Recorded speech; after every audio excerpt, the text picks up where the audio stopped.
So in the last lecture हमने discuss करा था कि प्रोसेस क्या होते हैं और प्रोसेस कंट्रोल ब्लॉक क्या होता है, प्रोसेस मेमोरी के अंदर आने के बाद कैसे स्टोर होते हैं with the help of a data structure. And if you have not watch the video please watch it. तो आज के लेक्चर वो कंटिन्यूएशन में ही है एंड आज का जो टॉपिक है वो है scheduling queues. Now scheduling queues हमें ज़रूरत, queue you know it is like a queue the way like we are standing in a line. अगर हम कहीं जाते हैं तो अगर हमें लाइन लगानी है, let's say for if I have to stand in a ticket counter, तो there is a queue that I form, right. तो शेड्यूलिंग जो क्यूज़ हैं वो भी फॉर्म होंगी, क्यों? क्योंकि हमारे पास जो प्रोसेस है सिस्टम में वो एक से ज़्यादा है, राइट। तो यहाँ पर हमने 3 तरीके की क्यूज़ की बात करी हुई है। हम समझ लेते हैं कि ये सारे क्यूज़ कहाँ कहाँ किस किस मेमोरी के अंदर और प्रोसेस की कौन सी स्टेट के अकॉर्डिंग यूज़ होंगे, राइट। और शेड्यूलिंग क्यूज़ की हमें ज़रूरत क्यों है? Because obviously if there are more than one processes residing in the secondary memory, in the main memory, and हमें उन्हें कोई ना कोई रिसोर्स एलोकेट करना है, तो उनको रिसोर्स एलोकेट करने के लिए we have to first maintain a queue so that हम हर प्रोसेस को एक क्यू के अंदर हर एक पार्ट में स्टोर करा सके, like in style of a Q, right. तो सबसे पहले जॉब क्यू की बात कर लेते हैं। जॉब क्यू क्या होता है? As soon as your any process get submitted into the system submit हो जाता है जैसे ही कोई भी प्रोसेस, तो हम उसको बोलते हैं that it has entered into the job Q. अब इसका मतलब क्या है? सिस्टम में सबमिट होने का मतलब क्या है? Again it is the same as the secondary memory, यानी कि अगर आपके हार्ड डिस्क के अंदर आपने कोई प्रोग्राम बना लिया है, उसको सेव कर लिया है कोई भी, तो आपका वो प्रोग्राम किस में आ गया? आपके जॉब क्यू के अंदर। तो if that process is residing in your secondary memory and it is in your system, that means हम उसको प्रोसेस क्यों बोलेंगे, हम उसको जॉब क्यू में वो स्टोर्ड प्रोसेस क्यों बोलेंगे? Because that particular program is capable of getting executed. उसके अंदर वो सारे फीचर्स है कि हम उसे एग्जीक्यूट कर सकते हैं। और although it is stored in the secondary memories, yet हम उसे सेकेंडरी मेमोरी से उठाकर कहाँ ला सकते हैं? मेन मेमोरी के अंदर at any point of time whenever it is wanting to get executed, right. तो सेकेंडरी मेमोरी में अगर यानी कि आपके सिस्टम के अंदर जब भी कोई प्रोसेस आकर स्टोर हो गई तो वो कहाँ पर रिसाइड करेगी? Inside the job Q, okay. Next is your ready queue. Again if that particular process is ready for its execution मतलब it is asking for the CPU, because उसे CPU के साथ अपना execution परफॉर्म करना है। तो जब भी कोई भी प्रोसेस आपके रेडी क्यू के अंदर है and it is in ask of the CPU, if it is trying to ask for the CPU, so obviously अगर किसी प्रोसेस को CPU चाहिए तो उसे सबसे पहले कहाँ उठकर आना होगा? मेन मेमोरी के अंदर। That means whenever a process is residing inside the main memory it has to be kept inside the ready queue, okay. तो जॉब क्यू का मतलब क्या है? Whenever your process is residing in to the system और it is stored in the secondary memory, it is residing inside the job queue and accordingly it will be scheduled, okay. And ready queue क्या है? Ready queue जो है वो आपकी जब आएगी ready queue के अंदर प्रोसेस, जब उसे मेन मेमोरी की ज़रूरत है, यानी कि उसे सीपीयू के साथ अपना एग्जीक्यूशन परफॉर्म करना है, तो हम उसे कहाँ स्टोर कर देंगे? रेडी क्यू के अंदर। Now device queue. Device queue का मतलब क्या है? Whenever it is asking for some input output device, okay. Whenever your process is in demand of any input output device, so obviously एक से ज़्यादा processes किसी device को demand कर सकते हैं, यानी कि 4 प्रोसेस हो सकता है उन्हें प्रिंटर की ज़रूरत हो, तो उस केस में वो चारों प्रोसेसेस किस क्यू के अंदर स्टोर करी जाएंगी? Inside the device queue. So 3 तरीके की क्यूज़ हमने पढ़ ली।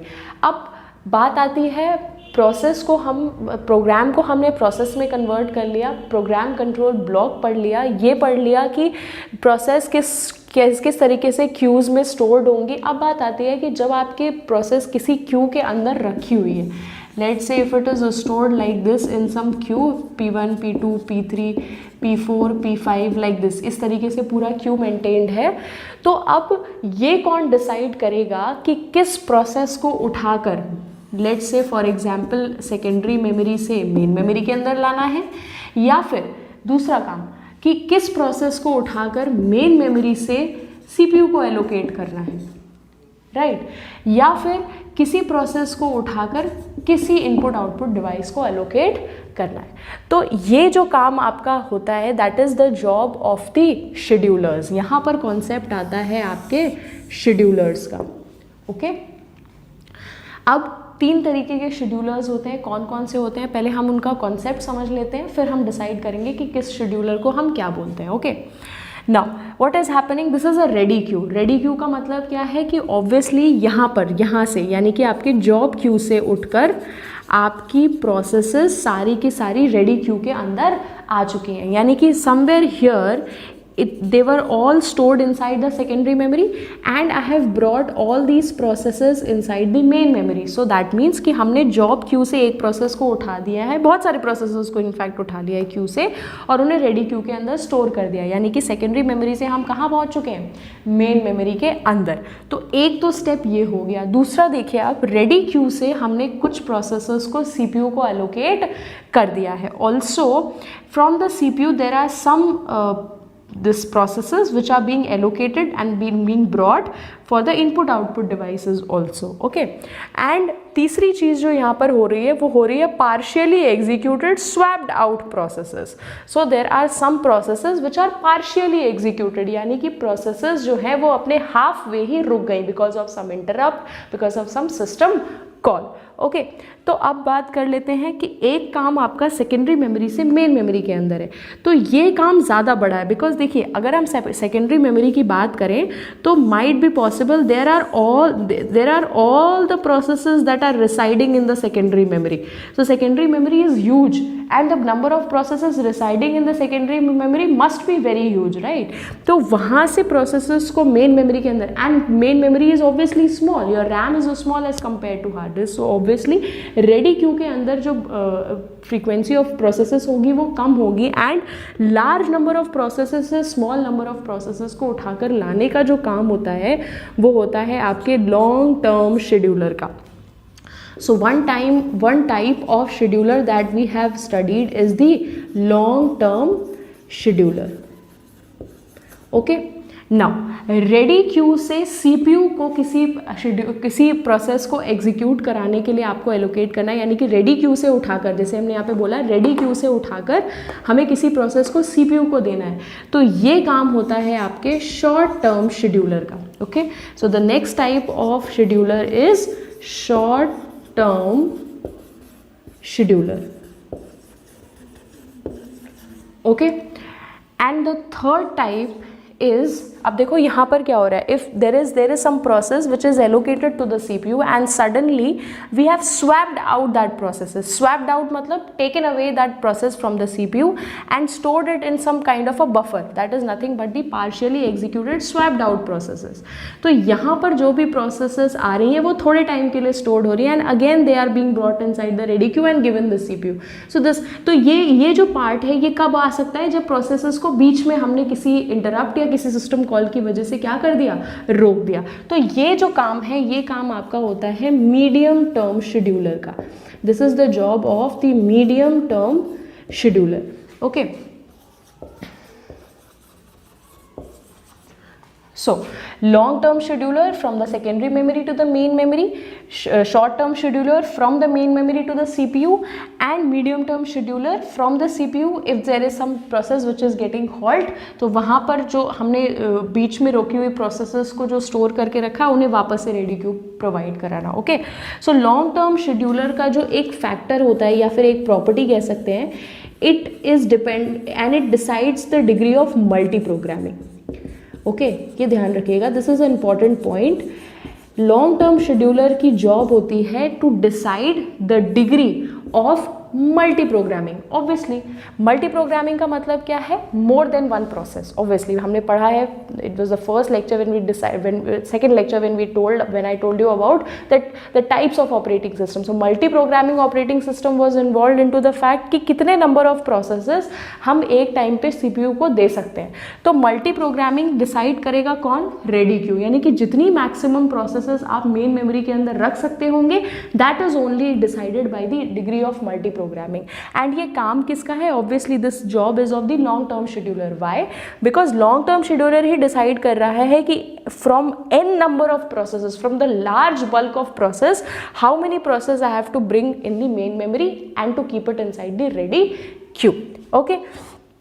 Now short term scheduler. Short term scheduler की जो फ्रीक्वेंसी होती है, it is the frequency of moving the processes from here to here, here to here, here to here and to in the जो फ्रीक्वेंसी है यहाँ पे जॉब क्यू से, सॉरी रेडी क्यू से उठा के CPU को देने की, that is actually very fast. Because short term scheduler क्या कर रहा है? Because obviously burst time and to a job to complete its work, like process को अपने काम को कंप्लीट करने के लिए जितना भी टाइम लगेगा वो बहुत जल्दी जल्दी कंप्लीट करेगा. And more over ready queue and सबसे इंपॉर्टेंट पॉइंट ये that the point that we have to always keep in mind that we have to never keep the CPU idle. हम कभी भी CPU को idle नहीं रखना चाहते हैं, तो उसके लिए the frequency of the short term scheduler would be very high. Okay, so ये एक property है short term scheduler की. So this was all about schedulers.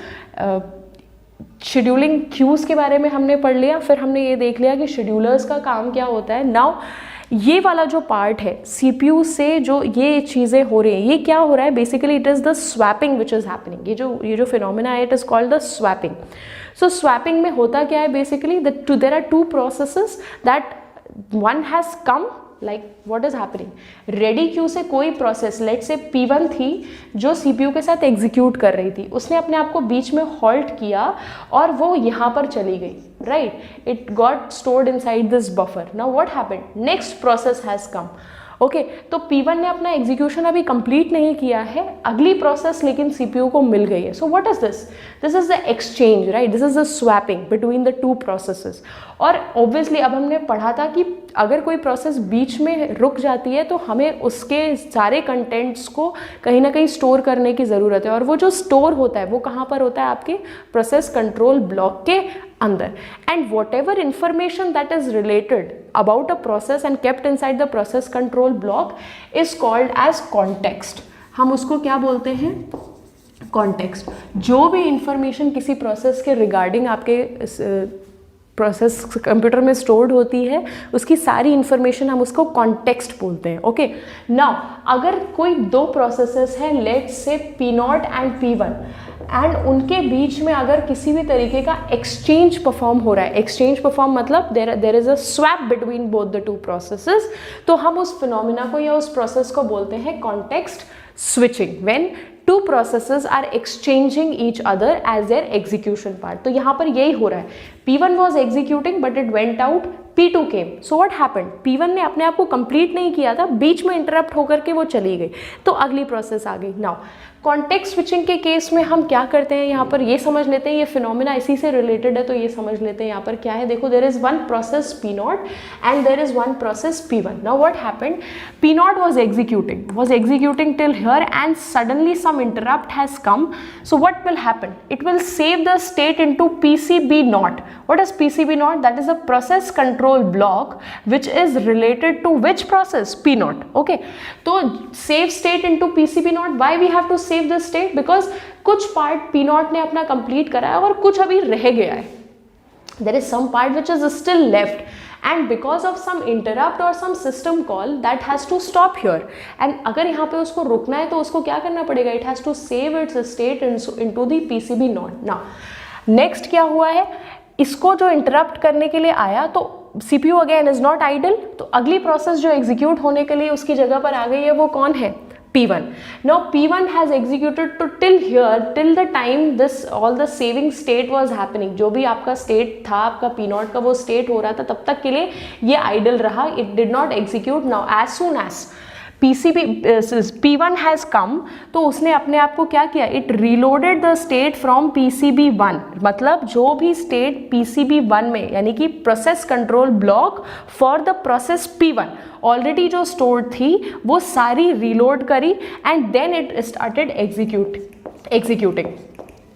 देखिए इस पॉइंट से इसने अपना एग्जीक्यूशन स्टार्ट कर दिया है.